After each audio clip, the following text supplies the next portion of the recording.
जय हिंद दोस्तों। आप सभी का अपने चैनल K95 एग्जाम में स्वागत है। हमारा टॉपिक चल रहा था दोस्तों इंडियन पॉलिटी मतलब संविधान से संबंधित हम टॉपिक को कवर कर रहे थे। जो आज का लेक्चर होगा दोस्तों न्यायिक ढांचा सर्वोच्च न्यायालय, न्यायिक ढांचा सर्वोच्च न्यायालय उच्च न्यायालय, ये आज का क्लास 7वां होगा। आज इस टॉपिक को आज के इस लेक्चर में कंप्लीट करेंगे। आज का लेक्चर 7वां होगा। एंड इसके पिछली वाली वीडियो में दोस्तों हमने कवर किया है संघीय प्रणाली, संघ एवं केंद्र शासित प्रदेश एंड आपका केंद्र राज्य संबंध। वो टॉपिक महत्वपूर्ण है, तो मेरे द्वारा रिकमेंड किया है उस टॉपिक को जाइए आप लोग देखिए और कमेंट करके बताएंगे लेक्चर कैसा रहा। तो आइए आज के इस लेक्चर को स्टार्ट करते हैं। 7वां लेक्चर होगा न्यायिक ढांचा सर्वोच्च न्यायालय उच्च न्यायालय। तो यहाँ से भी प्रश्न बनेंगे या बन ही सकते हैं। तो आइए स्टार्ट करते हैं आज की इस लेक्चर को। आइए दोस्तों इससे संबंधित जो भी महत्वपूर्ण तथ्य बनते कवर करते हैं। सर्वोच्च क्या होगा? सर्वोच्च न्यायालय का न्यायाधीश बनने के लिए न्यूनतम योग्यता 5 वर्ष के लिए या 5 वर्ष के लिए एक या दो से अधिक उच्च न्यायालयों में न्यायाधीश बने रहना, या सर्वोच्च न्यायालय का न्यायाधीश बनने के लिए न्यूनतम योग्यता उच्च न्यायालय में दोस्तों उच्च न्यायालय में क्या होगा? उच्च न्यायालयों में लगातार 10 वर्षों के लिए वकालत करना। ये तथ्य महत्वपूर्ण होंगे, तो आप लोग बिल्कुल चीज़ों को नोट कर सकते हैं एज ए। तो आइए एक बार पुनः देख लेते हैं तथ्य क्या कह रहे हैं। तो ये कह रहा है दोस्तों सर्वोच्च न्यायालय आपका सर्वोच्च न्यायालय का न्यायाधीश बनने के लिए योग्यता के लिए कितनी? 5 वर्ष। कितना? 5 वर्ष। कितना? 5 वर्ष के लिए एक या दो से अधिक उच्च न्यायालयों में न्यायाधीश बने रहना, या सर्वोच्च न्यायालय का न्यायाधीश बनने के लिए न्यूनतम योग्यता उच्च न्यायालय में लगातार 10 वर्षों की वकालत करना। भारत में न्यायिक समीक्षा की शक्ति सर्वोच्च न्यायालय को प्राप्त है। किसकी? न्यायिक समीक्षा की। तो आइए आगे बढ़ेंगे। जो भी तथ्य महत्वपूर्ण हो सभी तथ्यों को कवर करते हुए चलेंगे। आज के 7वां लेक्चर होगा जो पॉलिटी से महत्वपूर्ण होगा।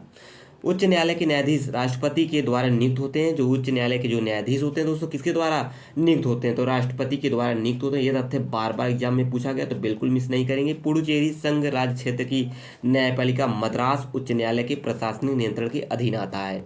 इस तरीके के जो फैक्ट होते हैं उसे समझना बेहद ही आवश्यक है। तो आप लोग कमेंट बॉक्स में जरूर बताएंगे लेक्चर कैसा रहा। पुडुचेरी संघ राज्य क्षेत्र की न्यायपालिका मद्रास उच्च न्यायालय के प्रशासनिक नियंत्रण में अधीन है। भारत के 42वें मुख्य न्यायाधीश एच एल दत्तू थे। कौन? 42 मुख्य न्यायाधीश कौन थे? एच एल दत्तू थे। वर्तमान में कौन है दोस्तों और किस क्रम के हैं? आप लोग कमेंट में उसे आप लोग बता सकते हैं जिस मित्र को इसका राइट आंसर पता हो। ठीक है। भारत के 42वें मुख्य न्यायमूर्ति एच एल दत्तू थे। वर्तमान में कौन है? वर्तमान में उच्चतम न्यायालय के मुख्य न्यायाधीश न्यायमूर्ति चंद्रचूड़ है, जैसे यहाँ पे मेंशन किया ही गया है।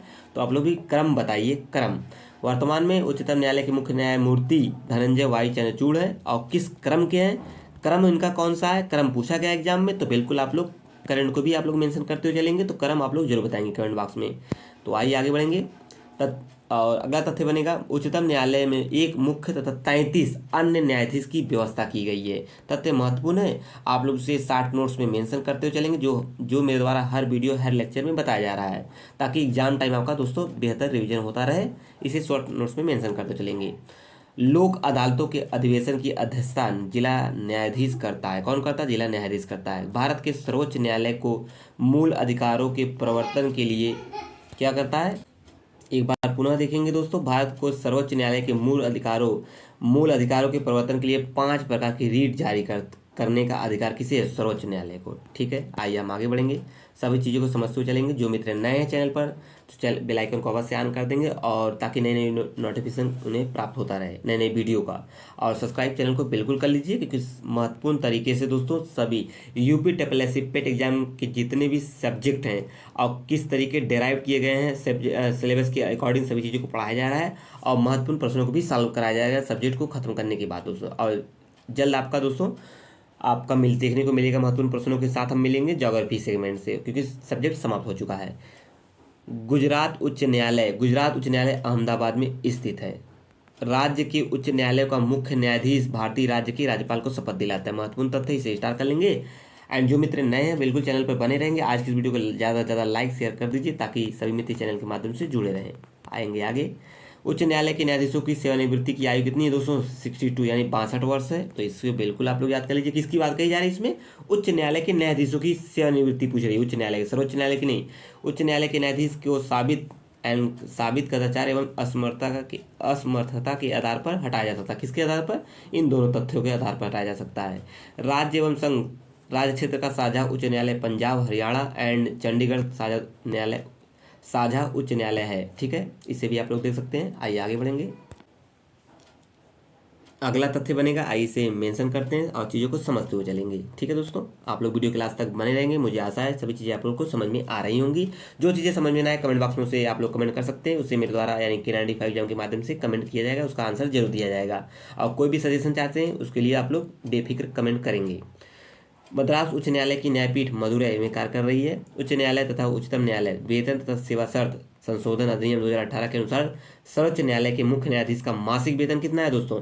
2,80,000 तथा अन्य न्यायाधीशों का मासिक वेतन 2,02,500, मतलब कह सकते हैं 2,50,000 के 2,50,000 कर दिया गया है। ठीक है, ये तथ्य समझते हुए चलेंगे। कभी कभी एग्जाम में तथ्य पूछ लिए जाते हैं जो कॉम्पिटिटिव एग्जाम होते हैं। ठीक है, तो हमें सभी चीज़ों से तैयार एंड अवगत होना पड़ेगा। वर्तमान में भारत के महान्यायवादी आर वेंकटरमण जी हैं, ये भी इंपॉर्टेंट स्टार्ट कर लेंगे। जनहित याचिका उच्च न्यायालय एवं सर्वोच्च न्यायालय एवं उच्चतम न्यायालय में दायर की जाती है। कौन? जनहित याचिका। स्टार्ट कर लीजिए। उच्च न्यायालय के मुख्य न्यायाधीश की नियुक्ति राष्ट्रपति के द्वारा की जाती है, महत्वपूर्ण तथ्य है।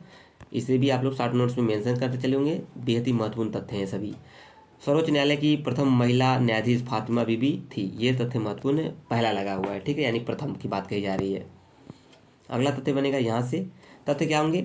उच्च न्यायालय के कोई न्यायाधीश सेवानिवृत्ति के बाद निजी तौर पर वकालत व्यवसाय ऐसे उच्च न्यायालय को छोड़कर जिसमें क्या है वो जिसमें जिसमें जिसमें वे क्या जिसमें उसमें उसने न्यायाधीश के रूप में कार्य किया है या अन्य किसी उच्च न्यायालय को सर्वोच्च न्यायालय में कार्य कर सकते हैं। यह भी तथ्य महत्वपूर्ण है, कुछ कॉन्सेप्चुअल है, इसे आप लोग समझ सकते हैं। सर्वोच्च न्यायालय के न्यायाधीशों की सेवानिवृत्ति कितनी होती है? देखिए यहाँ पे बन गया, वहाँ पे हमने 62 वर्ष के साथ देखा था, आप लोग कमेंट बॉक्स में बता सकते हैं। एंड सर्वोच्च न्यायालय के न्यायाधीशों की सेवानिवृत्ति आयु 65 वर्ष है, ऊपर की थी 62 वर्ष। ठीक है, इन दोनों को कंपेरिजन में पड़ेगा तो आसानी से याद हो जाएंगे। तो आइए हम आगे बढ़ेंगे, अगले तथ्य की तरफ मूव करेंगे।